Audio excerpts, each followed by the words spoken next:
Hi, I'm Terry Ammerman with the Terry Ammerman Group. I am an expert communicator. I've traveled all over the world from Saudi Arabia to Iceland, training executives and managers to be better communicators. We work on crisis situations, on presentations, on very tough meetings. And now I am bringing my expertise to the online community, specifically to influencers and to young women who are moving up in their careers. So what I want to talk about today is, how do you use writing to make your spoken word communications even more effective? I was talking to a friend recently, and she was telling me about an employee at her job who was really giving her fits. The woman, she liked her, but she said she was not treating other employees well. And she felt that in her role, it was important to address this, but she was hesitant to do it. And then as we were talking through it more, she made the comment that she called her sister almost every night when she got home from work and pretty much downloaded all the frustration that she had that day about this particular woman. And when she told me that, I realized that there was a lot of pent-up frustration and anger when she was talking about this woman. I even noticed that when she was talking about her, she sort of closed in on herself. She was rubbing her legs and she was rubbing her hands. And I could tell from her body language that she was uncomfortable.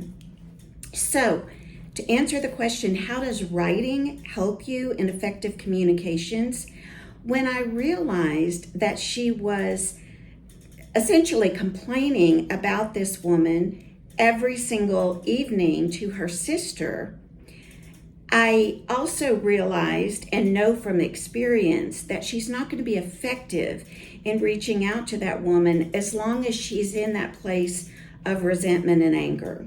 So what I recommended that she do is start writing in her journal every night all the things that she was frustrated with. Just let it pour out, just like she would have with her sister.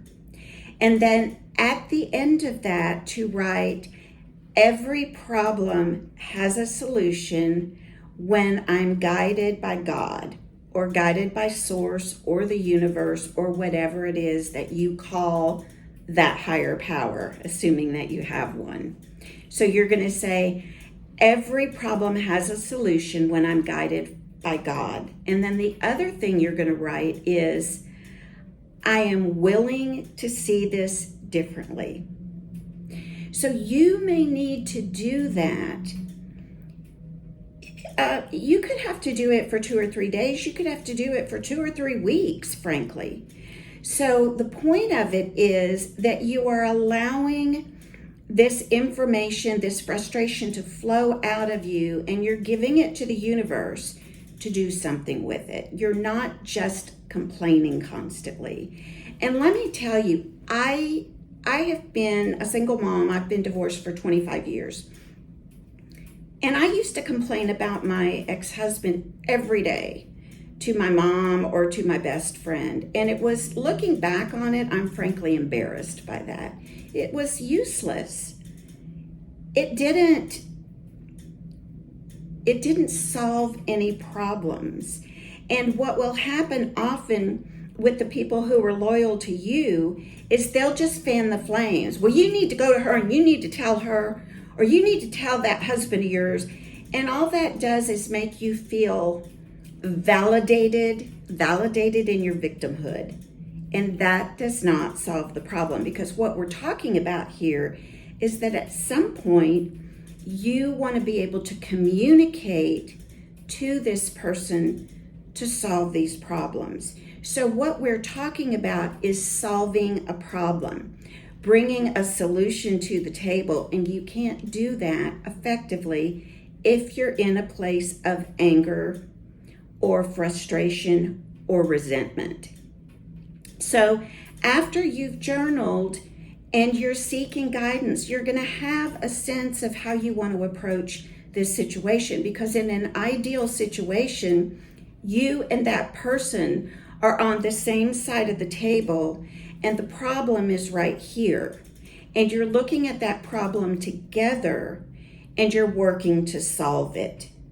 And that is a much healthier, much more emotionally healthy approach to solving a problem. It works with colleagues, it works with husbands, and with other loved ones, with children.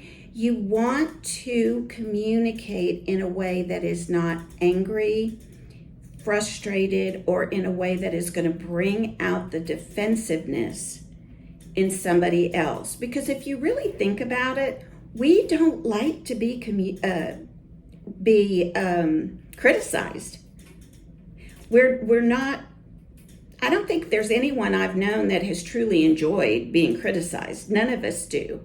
And so you want to do that in a way that the other person can let it sink in and ultimately agree with you that there is some room for change. And the only way you're going to get there is by approaching it with a clean heart, with a soft heart, with love, and then you have a much better chance of solving that problem. So that's the way you can use writing to be able to speak better in a tough communications situation.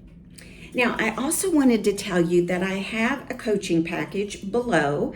If you are interested in learning about it, it's not listed below, but if you're interested in learning more about it, just email me at terry@ammermantraining.com. I will send you all the details of the package, get on a phone call with you if you want me to, and we could move forward coaching together on Zoom in private coaching sessions.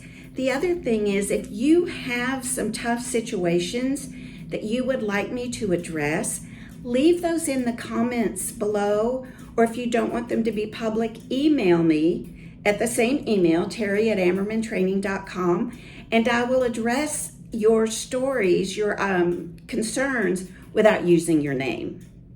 I'm really excited about sharing and growing with this community, and I'm eager to hear back from you. Have a great afternoon. Bye-bye.